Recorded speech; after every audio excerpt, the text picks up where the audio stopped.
This whole Jaire Alexander situation is just crazy, man. And as a Ravens fan, I'm not here to take a victory lap and like, oh yeah, see, we even got a draft pick for Jaire Alexander, and he couldn't even. Nah, we ain't on that. Because it said that, let's just read the report from Jay Glazer that came out last night. It said former Pro Bowl cornerback Jaire Alexander has decided to step away from football to try to focus on getting himself right physically and mentally. So that's very significant right there. It said before deciding on his future.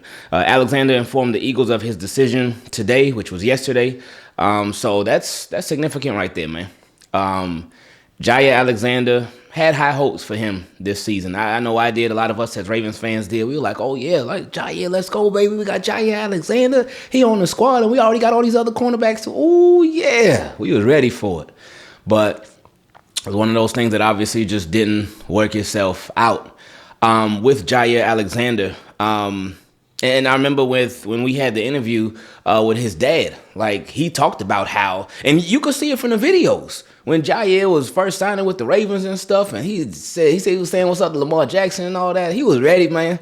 He was hyped, man. And just remember his impact on it. The man wasn't even here a month, but his impact on the team, it was big because he had all cornerbacks. They will make a play and they will do the Jaire Alexander celebration. So it was like, okay, that energy was in the building, man. And it got to everybody in a positive way. So just to see how everything unfolded, just to see how everything just really it fell apart. It sucks. It sucks. But it's important for Jaire himself to get right in more ways than one. And shout out to him for being willing to actually step away and being like, you know what? I ain't ready right now. I'm gonna fall back for a little bit. I'm gonna take care of myself. Again, it said physically and mentally. Because that'll mess you up, man. That could really mess you up. Because if you've been doing something for so long and you've been doing such a great job of it, and then you get ready to do it again for the first time in a little while, it ain't been too long, but it doesn't go so good. And you're like, I'm like, okay, maybe I just need a little time, whatnot. And then you finally do it again just for a little bit, in little increments. And then it still just doesn't go so good. It's like, man, okay. And then the team, they just stop playing them. They stopped playing him. And we as Ravens fans, we were like, this is really weird. First he would be active but wouldn't be playing. Then he would be inactive. It's like, what's happening with Jaire Alexander? And then when the Ravens traded him to the Eagles, we were like, that's kind of surprising, but it's not surprising at the same time. But it's still weird. And then a lot of us were like, all right, we're going to be watching Jaire Alexander in this game for the Eagles and watching him play. Watch him go crazy for Philly now. Watch him do his thing for Philly now. But first, that Monday night game against the Packers, they didn't have him travel with the team. They said he needed to get right. And the way that they worded their report on Jaire Alexander, it said that he needed to get right and for this game and get a better grip of the playbook, but it also said that he needed to get right for the rest of the season. And I said, that kind of raised my eyebrows a little bit when it said get right for the rest of the season. How far back is he? How far away is he? But then I was like, whatever. But then this comes out, it's like, oh, yeah, he really wasn't right. He really wasn't ready.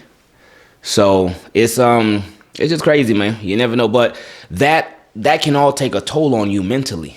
It really can. Because you're having something that you love almost taken away from you. But again, shout out to Jaire Alexander for being willing to get right. And however he needs to get right. And they said it's a possibility that he could end up retiring, just calling it quits. That would be crazy, man. That would be crazy. Now, looking at it from the Ravens' point of view, they did things in a safe way. Like we talk about the Baltimore Ravens' safe approach versus them being aggressive. Now, this is when the safe approach, it was smart for both. Well, yeah, it was smart on both sides, but more so worked out for the Baltimore Ravens because when they signed him to this deal, this offseason, signed him to a one-year deal, but it was very incentive-based, and it was the incentives that it was based on were playtime incentives. The more he played, the more he would get paid. So, but the Baltimore, they weren't playing him, and we thought, okay, what is going? But it comes out that this was why. So they did make the right call, I guess, when it came to that, because he obviously is not all the way ready yet. But again, shout out to him for getting right.